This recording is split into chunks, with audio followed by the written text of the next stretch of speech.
2026. This is going to be a better year. It has to be. I mean, last year wasn't that bad. It just went by really quick and nothing happened except for me dumping thousands of dollars into that car, man. What the hell? No wonder it's Alex Van Halen who owned it. Not. He needs to buy it back from me, but he won't. He's moving on. He sold everything, all his drum stuff, all of his drum sets from the very first one that he ever had to the very last one that he used on the very last tour that me and my mom went to see. I'm sure I told you. So, I was telling you about a story about the last, I think it was the last video, about the SeaHag.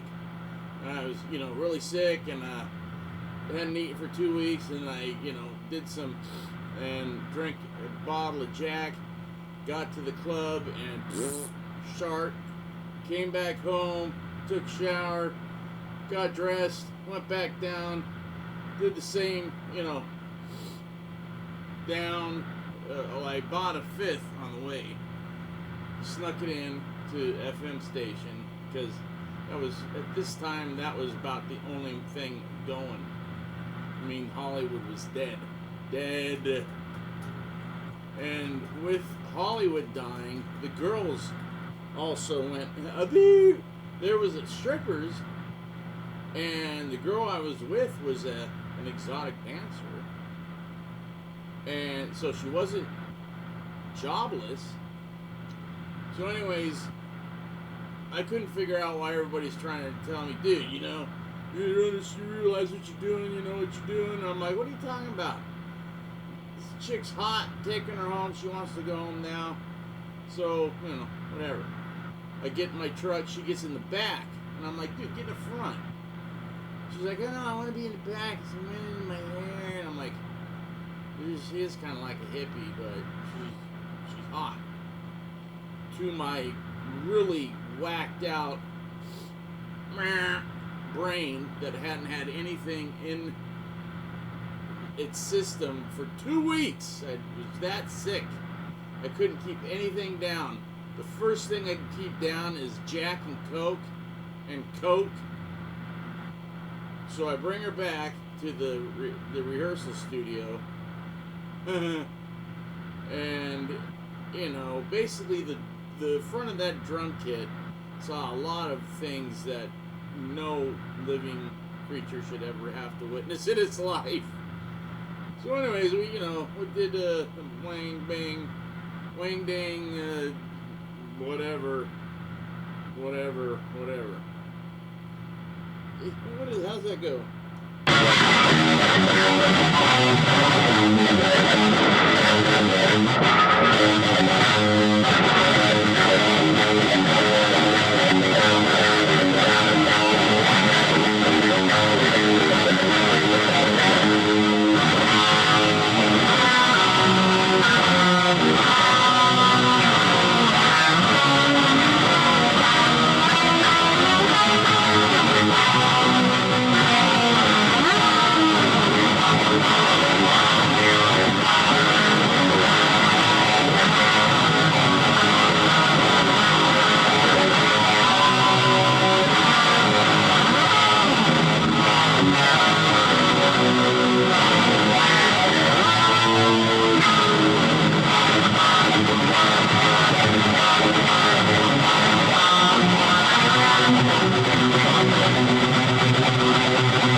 whatever. I pass out. I wake up.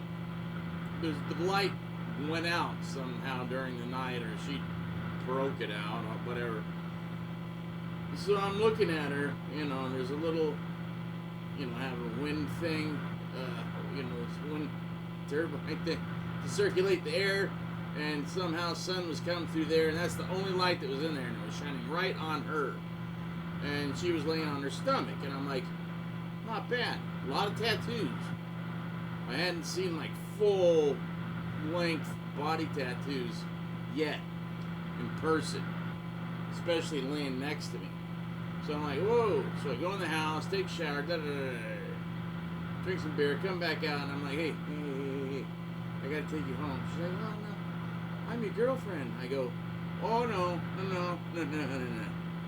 I go, well, here, let's get up. I'll take you home. We'll talk about this on the way taking you back to, where is it that you live? And she goes, Van Nuys. I go, Van Nuys. Let's go.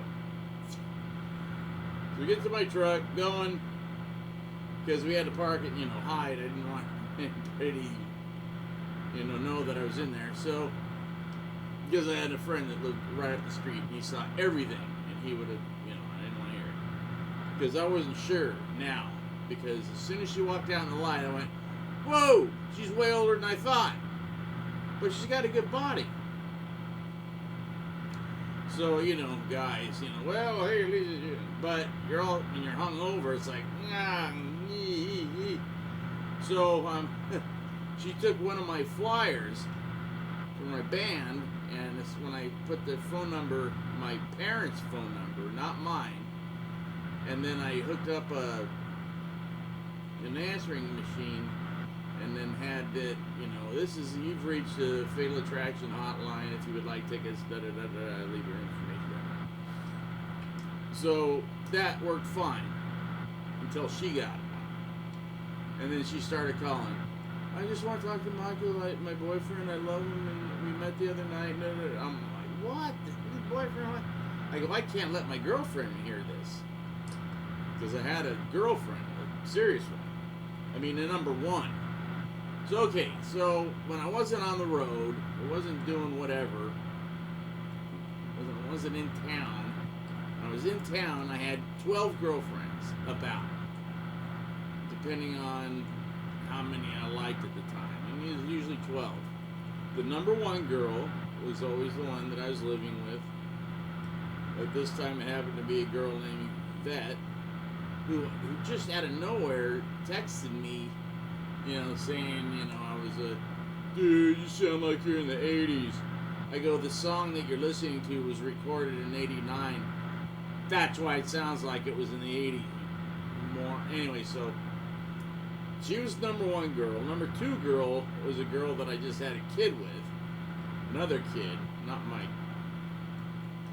Three girl, she was a girl, nice girl that I made a big mistake of, because she said, oh, I'm getting thrown out of my apartment, I'm going to be homeless, can I move in with you? I go, oh, no, that's not possible. I just get a job. She goes, I haven't been able to find a job. I go, what? You do, all the work for the band. She, takes in all the merchandise, she, counts the money, splits it up, shirts, this many shirts, this many cassettes, singles, posters, blah, blah, blah, and whatever we sold, and she, keep track of that money, and then give it to us, and then, we usually let Johnny, which was a big mistake, or Trey, which was a bigger mistake, because I just didn't care. I'm like, yeah, do it, man. I'm in this band for one reason. To meet more women. Like I needed to. I was in the thousands at that point. This was like 80. This is the beginning of 90. So, yeah, I had gotten into the thousands of girls. Not even hundreds anymore. And I didn't think that would happen until I was like, worldwide, touring the world. Not just, the States. And we were just like doing, 5 or 6, 7 states on the West Coast, Coast area, you know. California, Arizona, Nevada, you know, New Mexico, Texas, Colorado, sometimes Kansas, but not really any place to play in Kansas, so we skip that. Colorado, Utah, Northern California, down the coast, back home, play, done. Tour. Call it the, you know, the southern or the southwestern circle, basically. But it was like a meow, because Texas was a pain in the ass. But if we got out, you know, if we played El Paso, that gave us some money to go to Dallas and Houston and what's the other one, San Antonio. So we played all those places and then went up to Colorado and then over to Utah and then over Northern California and down. This is before San Francisco became a complete crap hole and destroyed by liberals. It's out. Nobody's watching me anyway, so I might as well just sit it on. So, you know, we're talking. I'm looking at her. My eyesight is like clearing up from the horrendous, you know, hangover I had. I'm like, oh my gosh, she just smiled and she doesn't have a tooth right here. That's odd. Oh my gosh. I go, hey, I know this isn't nice, you know, you don't ask women their age, but how old are you? She goes, that isn't nice. I go, well, I'll tell you how old I am. I'm 20, how old was it? 24 or 25, 24. No, I just turned 25. There you go. But it's 25. She goes, oh, I'm 40. So if she's saying she's 40, she didn't look 40. She looked like her heyday was, you know, the late 60s, 70s. But she still had a really good body. I go, what do you do? She goes, I'm an exotic dancer. Okay, you're screwed. Where do you work? And I can't remember the name of it. It was on Sepulveda. And I go, oh, that place. Because it was always so dark you could barely see. You'd bump into chairs. And all you could just see was like kind of like the shape of a girl, you know, dancing around. You could never really see what they looked like, which was a good thing. And the beer was always warm. It was a horrible place. So I'm like, oh, you work there? Wow, okay, so where do you live? She goes, just keep going down this. I think we're going down to Roscoe. So we just kept going down to Roscoe. Roscoe P. Coltrane. Roscoe. She goes, okay, right here, these apartments. I go, oh, okay. Those are nice. She goes, yeah. See the park in front of them? Yes. Drop me off there. I go, okay, well, maybe she's got a boyfriend or something. I don't know. Just get out of my truck and let me go home and throw up and drink some more. So she's like, okay, I'll see you later. I go, all right. She goes, well, I'll give you a call. I go, how? She goes, oh, I got one of your flyers. I'm like, oh, my number's not on there. Well, it says right here, Michael, and it has a number. I go, well, you're not going to get me. It's just an answering service. Oh, well, then I'll leave you a thing. I'm like, okay, whatever. I go, so you're going to go to your apartment? She goes, no, I live right there. She's pointing at a bush. A big bush. I go, oh, you live where? She's like, right there. I go, in the bush? She goes, yeah. I go, so you're homeless, but you have a job. I'm like, oh my, this is getting, okay, bye, I gotta go. I can't remember her name, but right there I said, oh my gosh, I just F the SeaHag. You know, SeaHag, you know, from the, I think Popeye. So, the SeaHag, that was the beginning of the story. She started calling every single day. My parents would pick up the phone, my mom would answer it, my dad said, stop answering the phone. She goes, well, you know, they're like, you know, it's the house phone too. I go, yeah, but you can screen the call. Listen to it on the machine, and if you don't want to pick it up, don't. They didn't know about that. Still kind of new. So then they started to, and she was calling all the time. I can't remember her name for nothing. It's just SeaHag. It just overtook everything. So it got to the point where we had to tell her that I moved to Texas. And that I wasn't coming back. And she said, well, you tell him that I gave him a disease that he'll never get rid of. And the rest of his life. I'm like, oh my gosh, she gave me AIDS. So I, ripped down to the friggin' clinic, which I had a card to, and they're like, oh, you again? And I'm like, yeah. The girl said that I got blah, blah, blah. They're like, don't worry, we'll give you tests. It'll take 3 days. Back then, because it was like big time, like big community. And whatever community that is. And I've never drove into a town where, well, no, actually, West Hollywood does have a big rainbow. That is the gay community, isn't it? So, anyways, it turns out it was something that I got rid of, but it took a lot of medication, a lot of penicillin and stuff, but I got rid of it. But she was old. If she says 40, I say 50, and I was 25, just turned 25. And in the night, I just couldn't believe how the drinking and the did such a number on me that I was able to make not an attractive girl, trying to be nice, look like a princess. And everybody was trying to warn me. So the next day, all I got calls. And I was screening them. And most of them were just laughing. And then they'd start talking, or they'd start talking, and then they'd start laughing.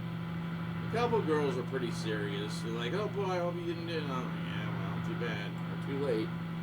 So, that's basically it. I mean, I couldn't live that story down. It took like 2 or 3 years before people stopped giving me a hard time about the SeaHag. Because everybody saw it. Oh yeah, so as I was walking out, the last person I ran into was CC from Poison. He called me Warlock because I sold him a black Warlock. It's in one of that video where he's spinning around with a bunch of guitars. If you see a black Warlock, BC Rich, that's the one I sold him. For like nothing, like 175 bucks. I just wanted to get rid of it because I wanted to buy a white one like Mix, which is on the cover of Trick or Treat Live with Troubadour, but you should buy it. So that's the sweet, kind of cleaned up story. There's a lot that happened. There was blood on the wall. She'd taken something and threw it against the wall when I wasn't looking, and it hit my Coors Light poster with a girl in a bikini, and it slid down it. It's using your imagination. What could she possibly do? So there was that, and she left her. So, and when I was in the house, she drank one of